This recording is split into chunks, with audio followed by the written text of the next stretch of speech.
Hello, friends. This podcast is entirely supporter funded. And what that means is that our ability to book guests, put human hours into interviewing women around the world, and edit each woman's story into a compelling episode. All of that comes down to a community of people who enjoy the show and give back so we can continue to create it. We hope to earn your support. We hope you see and feel what we are trying to do here, that it is important and unique and needed. If you'd like to help us continue to make and build this show, please go to www.patreon.com/ifyouknewme. And if you can't, it's okay. Here's the episode.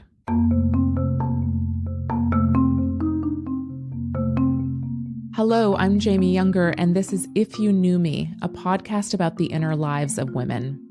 Most weeks on this show, we walk into the heart and mind of one woman.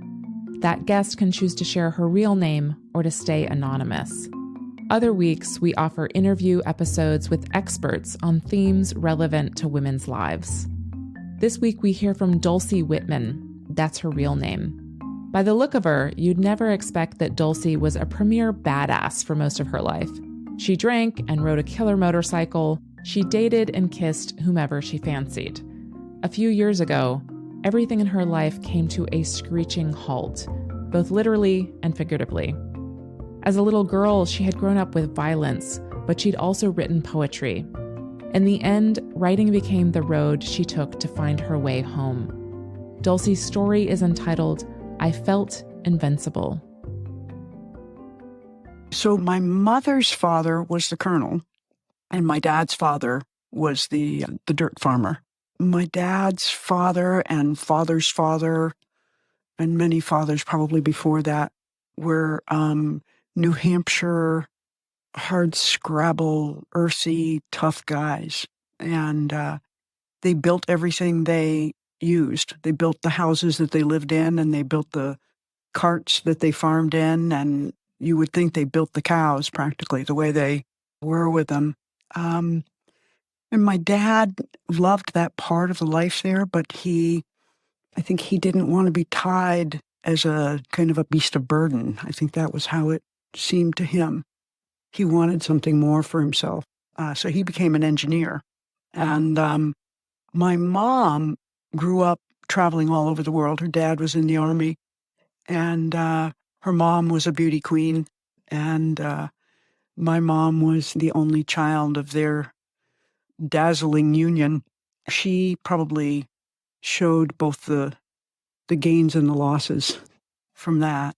Her time, I think, out in the Southwest was a time when she felt most connected to the land, because otherwise I think she spent a lot of time in barracks and at parties and things like that. But I think in New Mexico she was out on horseback, and, it felt really meaningful to her. It was adventurous in the sense of living outdoors a lot of the time, not adventurous in terms of traveling. I'd never even stayed in a motel until I was 18. We didn't believe in them, I guess. We just didn't travel places. So the adventurousness was more about skulking about in the woods, and we had all sorts of animals. We had donkeys and skunks and rabbits and, all sorts of things like that. So they were all part of our life. So in that way, it was, a rough and tumble growing up. My dad was gone a lot, so my mom headed up the household. And I think it was ultimately her undoing. So she began to deteriorate emotionally and mentally. When I was fairly young, probably around 5 or 6 or something like that. And my father would come home on weekends. I mean that I think she had this conflict in her that on the one hand wanted to be kind of a homebody mother, wife, and have what she'd read about maybe in, Reader's Digest or something like that. She wanted that on the one hand. But on the other hand, my mother was brilliant, and she was charismatic, and she was talented. She was artistically talented, and she had traveled the world. And so I think those two parts of her were in conflict. She married my dad, who was very handsome and solid and She also wanted to leave home. Her father was a really bad alcoholic. The colonel was an alcoholic as well as a colonel. And, I think my dad was a way for her to leave their home and start making her own home. And so I think it was the conflict between those two. I think there was who she wanted to be that was banging up against the rest of who she was. And it made her angry. And so she became violent and depressed, and she had a difficult time and, shared that with her kids. She was, it's odd to talk about it in that way, but some of the way she was rageful in that out of control kind of way, some of it was almost militaristic, a little bit like lining us up and whack, whack. So it's taken a lot of years to find my way through that and be able to both appreciate the love that she had for us and also heal from having the person that loves you that much and that you love as well also be as cruel as she was. So having to come and understand something more about what had happened to her, the life that she lost, I guess, maybe.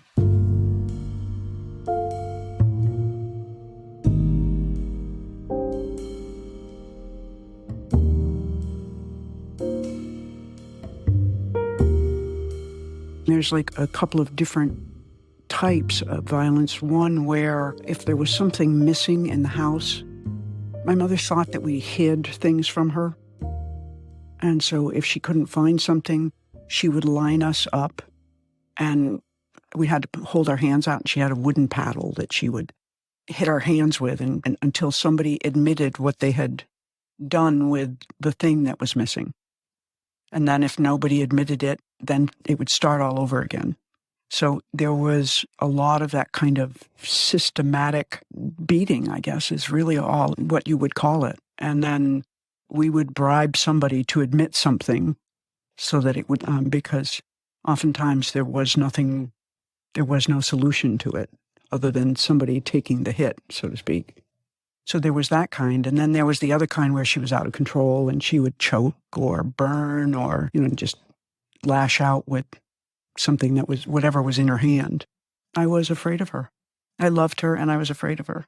I learned to lie emphatically. We were not to ever reveal what was going on at school. So we'd make up fantasies about how we ended up with that gouge mark or that thing. I started drinking really pretty young, probably around 11 or 12 or something like that. And I think that helped quite a bit. It was grandpa's beer or mom's wine along with mom's cigarettes, so it was like whatever was around the house. And then my grandfather came to live with us and he would go get vodka for me and stash it under the seat of his car. So as a teenager, I could get alcohol that way. And then by the time I was 16, I could buy it myself. Vermont wasn't very rough on drinking age sales back then. I think it brought me a bravery that I didn't have. And I remember one of the first times that I drank in public was in New England. We used to have these things called pit parties, where just somebody announces, we'll be at Burrell's Pit, which basically means everybody goes to this sand pit and stands around and drinks till they throw up or fall down or whatever it is that is fun, And I remember one of the first times, and I don't remember how much I had drank, but I don't think it was very much. But I remember this feeling of, I am invincible. I felt invincible, like nothing could really actually harm me. I knew that things could happen to me, but that they wouldn't harm me. So I think that's what drinking did. And then it grew into a whole bunch of other things. Made me sexy, made me a really good pool player, made me be able to pick up whoever I wanted to pick up, gave me confidence, so it really, guys and girls, either whoever I wanted to pick up so that I could kind of rock and roll. It was a rock and roll kind of thing.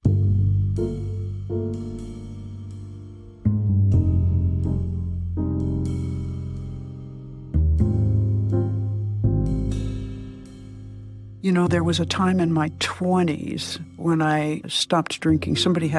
My boss actually had talked to me and said, I think you need to do something here. And so I said, okay, what should I do? And she said, well, my dad goes to AA. So why don't you go with him? And so I did, and I didn't drink for about a year doing that. And I kind of hated it, but, it seemed some things straightened out. I stopped making quite so many problems. I got married in that year, so it looked like things were coming together. And then I was 20. That was actually my second marriage. I got married earlier than that as well, but I was in my mid-20s, and I had a daughter. My daughter was 6 at the time. And when I got married the second time, he was a really stable, steady, good man, and he loved my daughter. And I thought we would just be able to make things smooth out. It just looked so much better. And so I was married with him, but there was this pesky thing about an attraction to women that was being problematic with my marriage. And it was also so methodical. Marriage was so methodical.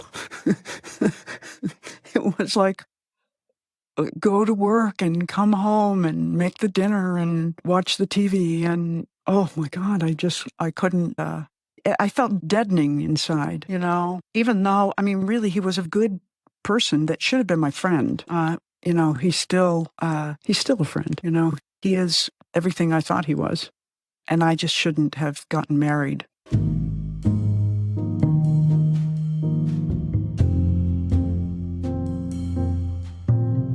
Eventually, that's what happened, is I started a secret life, and someone that I had known when I was younger, a woman just said, just be discreet, because he's a good father, and you like him, and, you have a good life, and you can just have this little business over here and not make a problem. But I couldn't do it. I couldn't live like that. I remember being at work one day and starting to cry, which wasn't common for me. I wasn't a crying person. And I started crying, and I just kept crying, and I was like, oh my God, what's the matter with me? What has happened? And so the same person that had told me I ought to stop drinking told me I ought to see a therapist. She said, something's going to happen here. Either you're going to start drinking, or you're going to have to leave your marriage, because it sounds to me like you might be gay. And I was like, oh no. I just had not pictured gay. Even though I'd been with women, it just, in my mind, it didn't mean gay. It just meant whatever that was.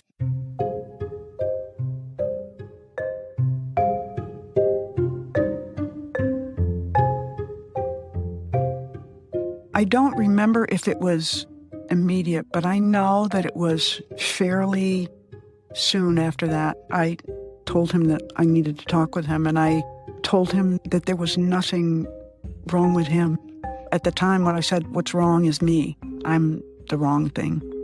And I really did think of it that way, that I was just wrong. And all this time, that with my daughter, I just felt such guilt, such tremendous guilt. She was probably 9 or 10 or 11 or something like that.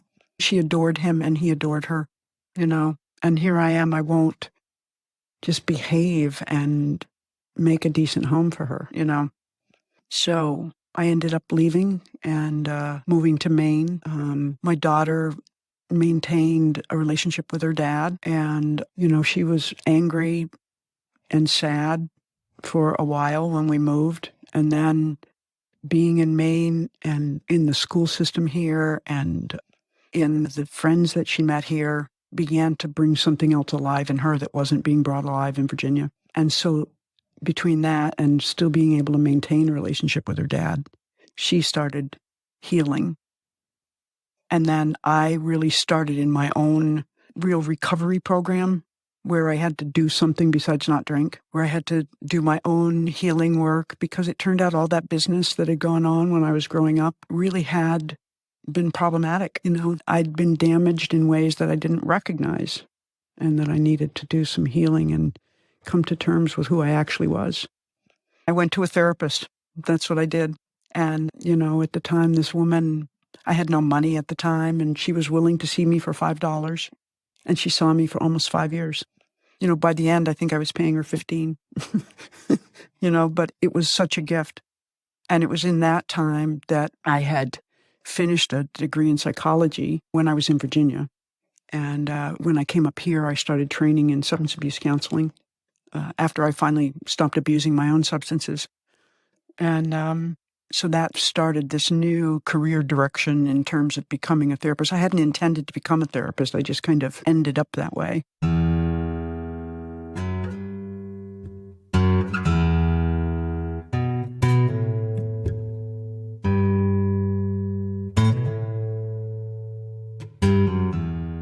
I think what I came to recognize is that I just felt bigger feelings with women. You know, I didn't realize that was about me opening myself more. I just didn't understand that part of it. I just thought women seemed to be more deeply interesting to me.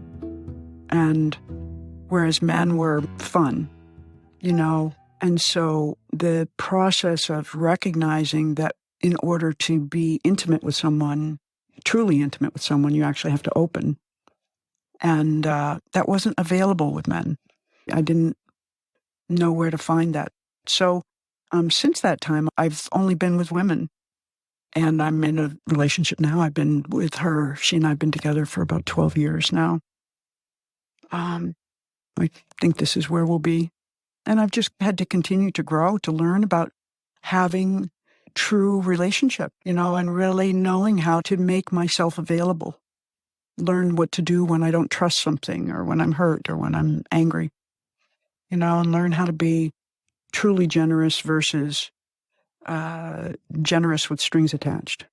I've never totally settled on an idea that, at least for me, that either I'm gay or I'm not gay, or that it even has that much to do with sex, as in calling it bisexual, which has always seemed like an odd term to me. But I do think earlier in my life, I was not available. And while that seemed to work for the two guys I married, they would have been fine with that, I guess. It didn't work for me. I had a whole lot of growing up that I needed to do in order to be able to connect in my own life.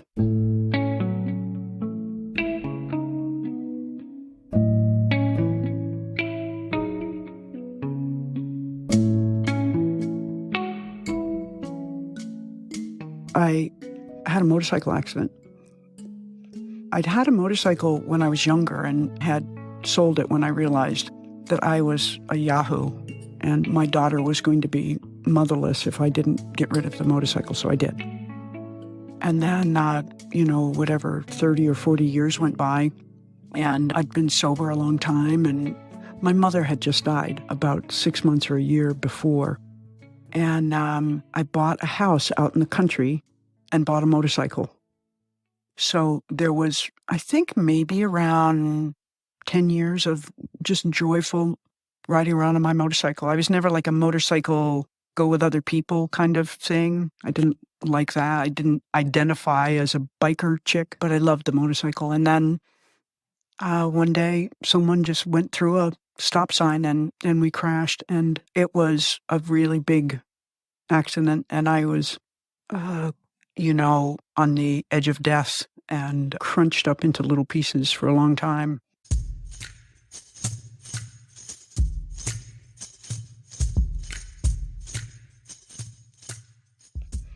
What I remember is opening my eyes, and there was a thing. It looked like a building coming up out of my arm, which it's a thing they called an external fixator or something. Anyway, it is in fact a structure that they drill down into you and to put things back together again when just simple, I don't know, nuts and bolts won't work or something like that. So I remember seeing that and not really knowing what the hell was going on here, and I couldn't move. And then I remember looking down at the foot of the bed and I saw my brother and I saw his eyes looking at me.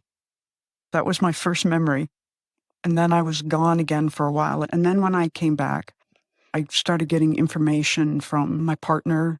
And it turned out I had broken, I think it was something like 17 of my bones. It was both my legs, and I crushed my pelvis and broke my neck and broke my arm and my shoulder and my ribs.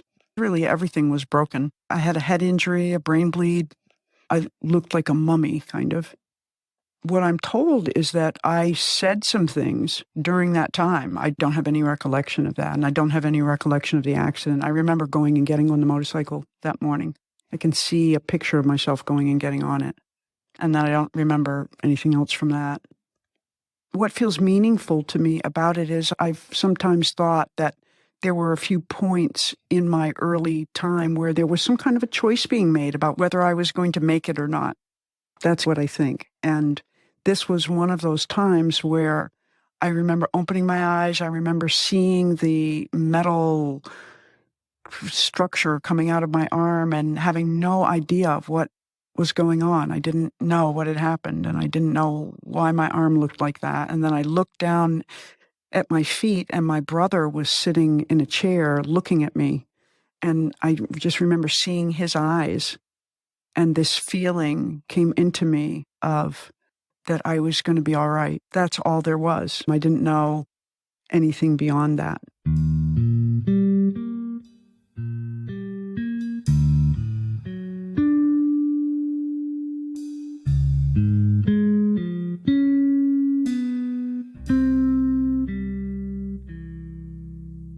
I think that I had always seen myself as a force whose job it was to overcome adversity, and to pave the way for myself and for others, and to not bend to the dark side, kind of a thing. And I think it's why I recognize it more as a return to the midst of humanity, because I think the truth of our humanity is that at times we do bend to the dark side. At times we are defeated. There are forces greater than me and all of us. And so it's learning to live within that versus, it always being about overcoming that.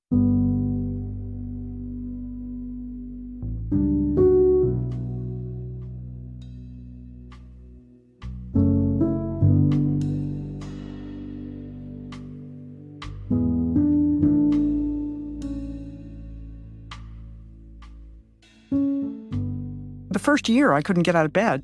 And I couldn't read. I have meditated my ass off. That's one way.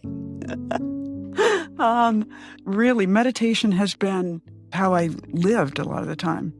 So meditation and writing, I do a lot of writing. I think because my body is not as useful as it used to be. It's not as strong. I still have pain.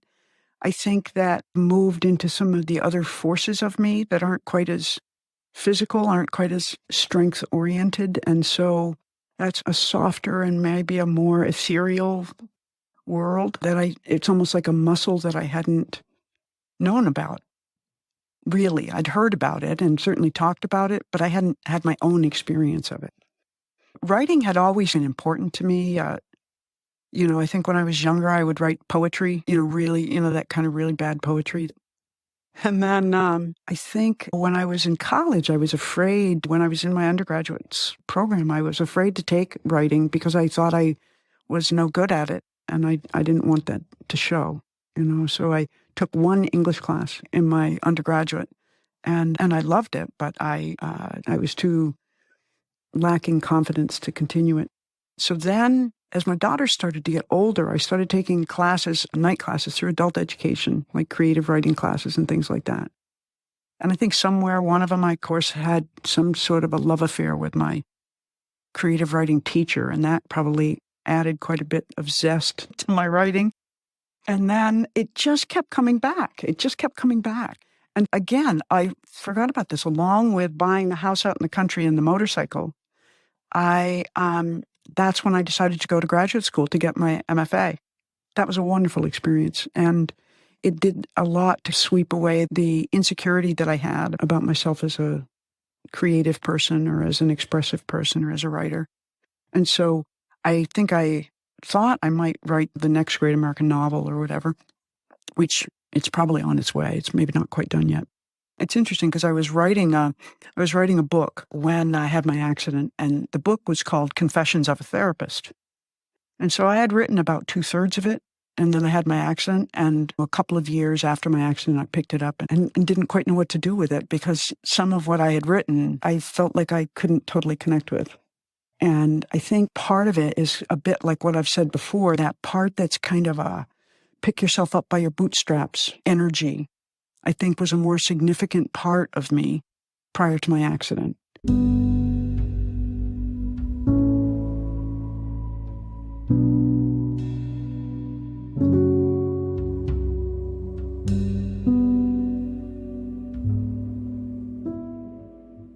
I've thought about my mother a little more lately for some reason, and I think I've more recently come to an empathy for the conflict that she lived in, and I feel sad for her for having been trapped in that way, because I know that she loved her children, and I know that she knew that she was harming them.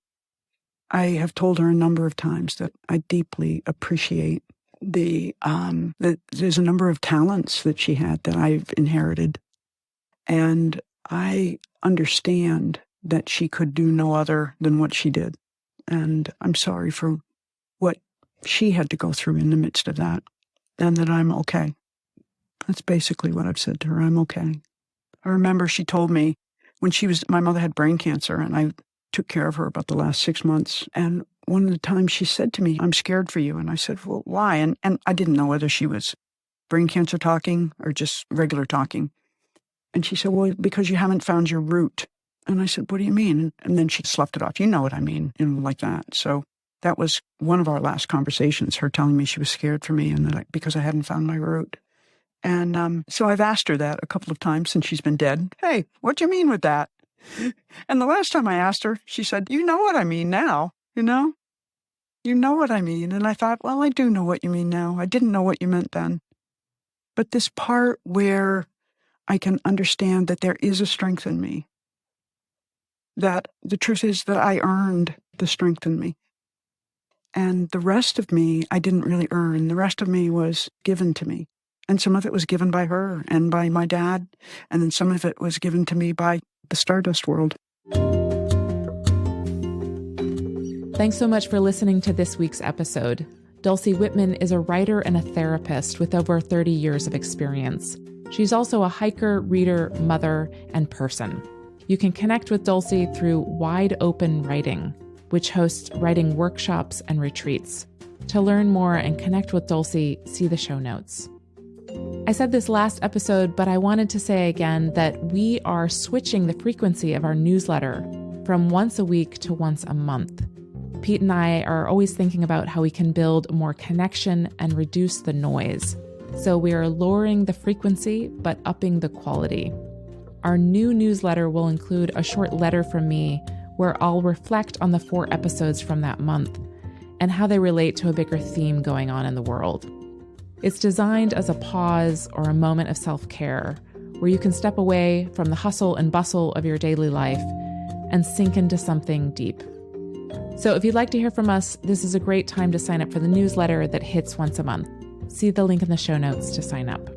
This podcast is produced by me, Jamie Yuenger, and my husband, Piet Hurkmans. Thanks so much for listening to If You Knew Me. We'll be back with you next week.